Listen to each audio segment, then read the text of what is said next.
Okay, just wanted to make a update on this. I don't have much for videos of it right now. It's my 1985 BW200 that I just picked up. Front tire on it is pretty bald, so I ordered a set of tires for it. You can see someone had these ones studded before. I know it's probably hard to see in the video. There's holes drilled in it where studs were. It's dry rotted completely, so just a few minutes ago I just ordered a whole shitload of parts for it. New air filter, spark plug, oil filter, tires front and back. I'm going for, I think they're called Swamp Fox, so they're pretty muddy tires. I ordered new brakes front and back, new seals for the front end, shock seals and dust caps. Right now I'm just in the middle of pulling off the swing arm. By the feel of it, the swing arm is nice and solid, so chances are I'm not going to have to change the bushings. And I already looked, they're pretty freaking hard to find. I don't know if they're going to be anything like my RM that's in the background there. When I started taking them off, they felt nice and tight, but then they just fell apart. So I do have about an hour and a half ride time on it since I bought it.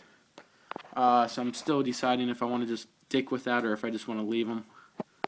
There's absolutely no play whatsoever in the rear end right now. I am going to take off this other shock here and just kind of move it up and down and see what kind of squeaks, what kind of noises I get out of it. I'm going to probably pull out my pressure washer, give it a little bit more of a wash. Has a little bit of a, looks like black mold growing on it. Doesn't look to be dust, which is kind of weird. I'm also missing the exhaust baffle, so I'm going to try to find one of them. Found a brand new complete exhaust baffle system for about $70, but I think I'm going to hold off on it. That's the old tire, which is pretty bold. I also ordered a brand new sprocket, back one there and front one on the counter shaft here. The actual counter shaft, like the two pulleys, one from the engine, one from here, is still pretty decent shape.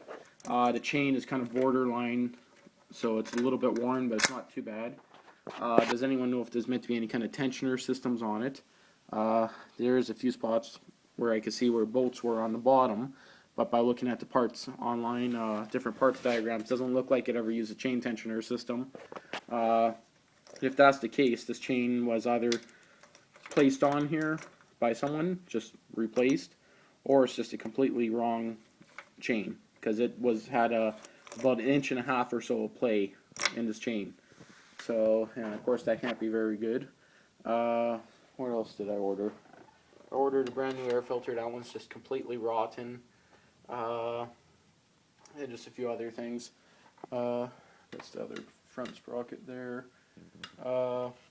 It burns oil like a bitch, as you guys seen in my other videos, so I am going to be pulling off the complete top end. I'm just deciding if I want to finish taking off the swing arm bushing or not. The carburetor was just plugged completely solid. It's going to take quite a bit to get the carburetor clean. Right now it's just sitting in dunk tank, so I'm going to leave it in there.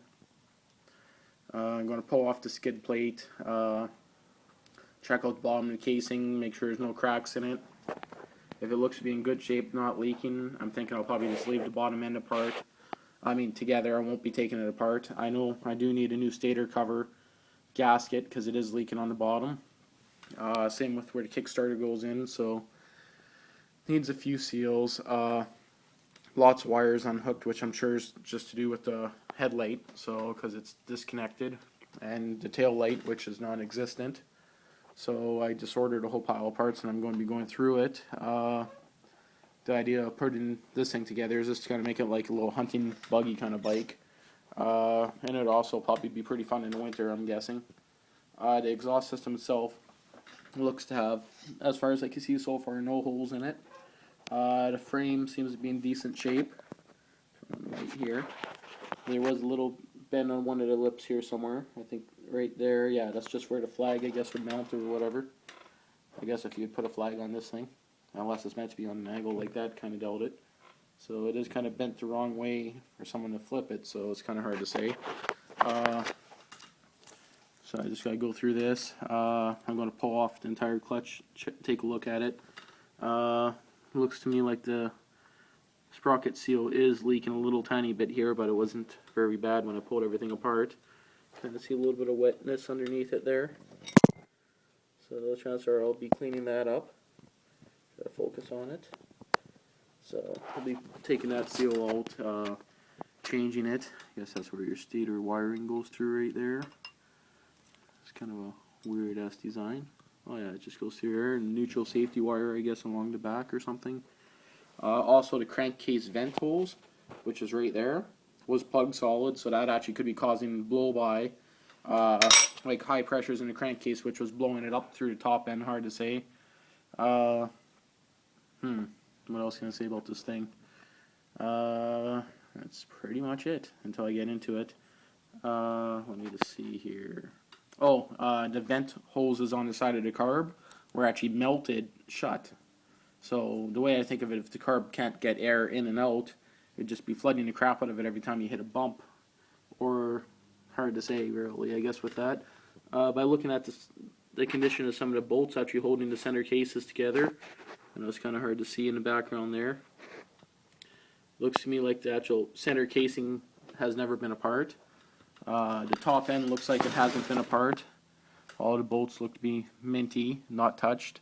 I can tell this side cover has been off, same with the clutch cover. So those two covers have been off before. And that's pretty much the way it is. Kind of neat how this motor comes out. By the looks of it, you'd actually just take the frame off the motor. There's no bottom bars that go across the bottom, so it makes it really nice for doing the motor. So, and yeah, that's pretty much where I'm going to leave this video until I get into the engine. Okay.